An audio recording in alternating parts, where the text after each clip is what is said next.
Circumcision এটা একটা মেডিকেলের ভাষা। এর বাংলা অর্থ খতনা করানো, মুসলমানি করানো, প্যানিসের পুরুষঙ্গের গ্লান্স প্যানিসের মাথার ফোর স্কিনটা কর্তন করা, ফোর স্কিন কেটে ফেলে দেওয়া, এটাকে আমরা সার্কামসিশন, খতনা বা আরও অনেক লোকাল নামে আখ্যায়িত করে থাকি।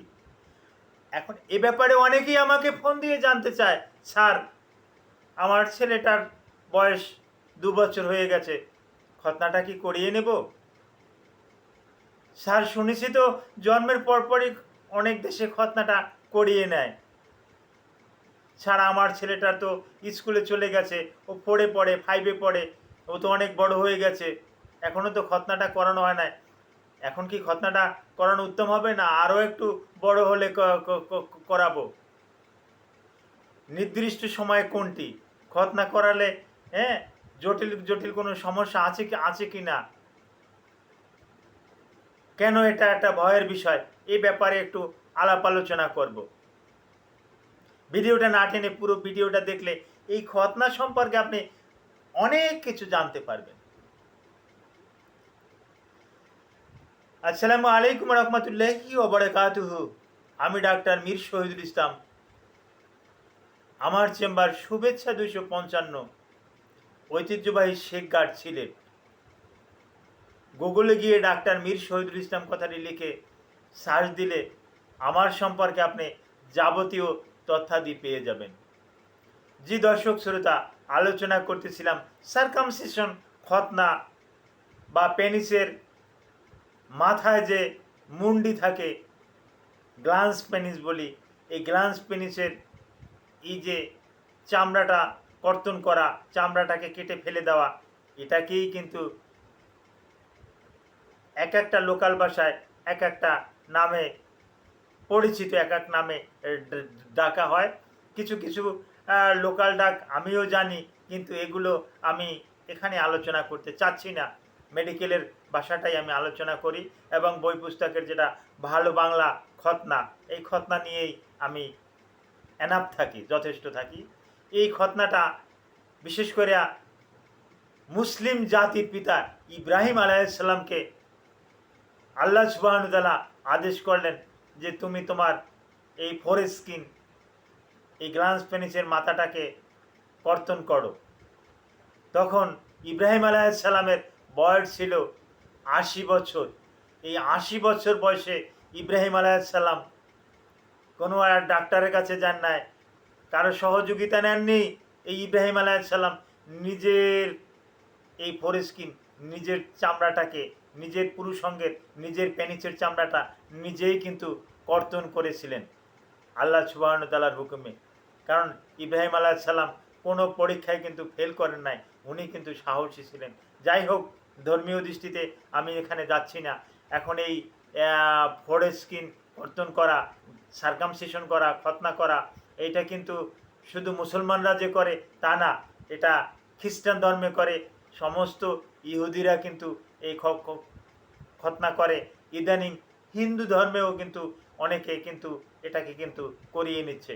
এটাকে করিয়ে নিলে বড় ধরনের রোগ জড়তা থেকে কিন্তু রক্ষা পাওয়া যায়। অনেক ধরনের যৌন ব্যাধি, অনেক ধরনের যৌন রোগ থেকে কিন্তু এই খতনার মাধ্যমে কিন্তু এই যৌন রোগ থেকে রক্ষা পাওয়া যায়। আর এখন আসি কখন খতনাটা করাটা উত্তম। অনেকে বলে যে না, ছোটোবেলাটাই খতনা করাটা প্রযোজ্য, তখন আস্তে আস্তে করে বাচ্চারা বড় হয়ে যায়। না, ওই সময় বাচ্চাদের নিউরন কেবল বিল্ড আপ করে। তো নিউরন বিল্ড আপ করে, অনেকের ধারণা যে ওই সময় তো তাদের ব্যথার অনুভূতিটা নাই। এটা ভুল একটা ধারণা। এ সময় কিন্তু তাদের ব্যথার অনুভূতি থাকে, যার পরিপ্রেক্ষিতে এই সময় ওদের উপরে একটা চাপ দেওয়া, মানে নিউরন ব্রেনটাকে বিল্ড আপ করতে আপনি সহযোগিতা করলেন না, আপনি ব্রেনটাকে আরও একটু দাবায়ে রাখলেন। তো এই সময় করা ঠিক না। অনেকে বলে 4 বছর, 5 বছরে, 6 বছরে করি। না, এই সময় করলে বাচ্চাটাকে আপনি ওটিতে নিয়ে গেলেন, তো বাচ্চাটা 5 বছর বয়স, ও অপারেশন থিয়েটারের লাইট, এই আলো টালো দেখে, ডক্টরদের বিভিন্ন রকমের সরঞ্জামাদি দেখে, অ্যাপ্রন, ইউনিফর্ম এগুলো দেখে ও ভয় পেয়ে যাবে, ওর পালপিটেশন বেড়ে যাবে। এই পালপিটেশন বাড়ার পরিপ্রেক্ষিতে অনেক সময় দেখা যাচ্ছে যে বর্তমানে এই অপারেশন থিয়েটার থেকে অনেকে মৃত্যু মৃত্যু হয়ে যাচ্ছে সাধারণ একটু খতনা করার জন্য, কিন্তু ওখান থেকে মৃত্যুবরণ করে আসছে, এরকমের পাওয়া যায়। কিন্তু আদি যুগে বললে ভুল, 90 দশকে 80 দশকে এই ডাক্তারের কাছে যেত না, তখন গ্রামের ওরে কি বলে হাজম বা গ্রাম্য কিছু ডাক্তার, তারা ওই এই পুরুষাঙ্গের মাথাটাকে বিশেষ এক সিস্টেমে চাকু দিয়ে, ধারালো চাকু দিয়ে এটাকে কেটে, কোনো সেলাই টেলাইও না, আবার বেঁধে দিত। এরকমের সংখ্যাই বেশি। হয়তো আপনি যে ডক্টরের সাথে কথা বলবেন বা যে ডক্টরের সাথে আলাপ আলোচনা করতেছেন বা যে ডক্টরে এরকম একটা ভিডিও তৈরি করতেছে, দেখা যায় ওই ডক্টরেরও ওই হাজাম দিয়া কিন্তু এরকমের একটা খতনা কিন্তু হয়েছে, যার পরিপ্রেক্ষিতে হ্যাঁ এই তখন কিন্তু ভয়টা কিন্তু কম ছিল, যার কারণে অনায়াসে কিন্তু বাচ্চারা কিন্তু এটা কিন্তু করা যেত। যদিও সেখানেও কিন্তু জটিলতাও ছিল। হ্যাঁ, পেনিস ফুলে উঠতো, পেনিসের মাথা ফুলে উঠতো, পেনিস একদিকে বাঁকিয়ে যেত, হয় ডান দিকে বাঁকা নাইলে বাম দিকে বাঁকা। হ্যাঁ, পেশাব করতে কষ্ট হতো, ওখানে কালো তেনা পুড়ে ওখানে দিত, ওই তেনাটা খুলতে, ওই কাপড়টা খুলতে দেখা যেত অনেক কষ্ট হতো, অনেক কুসংস্কার ওখানে ছিল।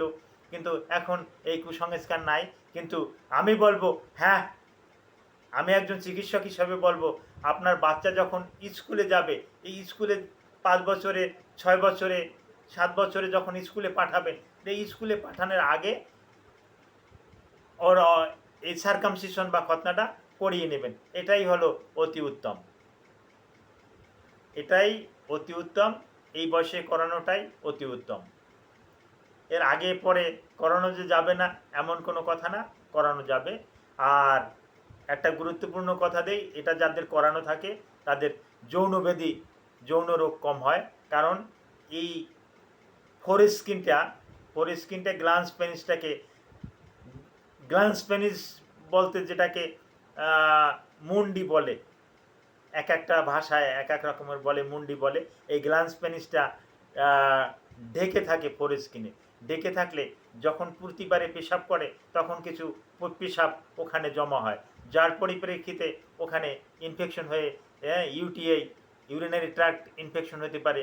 ওখানে ইকোলাই নামে একটা ওই স্টেপ্টোফাইলোকক্কাই, ইকোলাই এরকমের ব্যাকটেরিয়া ওখানে জমা হয়ে ওখানে বড় ধরনের একটা ইনফেকশন করে, ওখানে ফাঙ্গাস গ্রোথ করে বিশেষ করে গ্ল্যান্স পেনিসকে আক্রান্তও করতে পারে।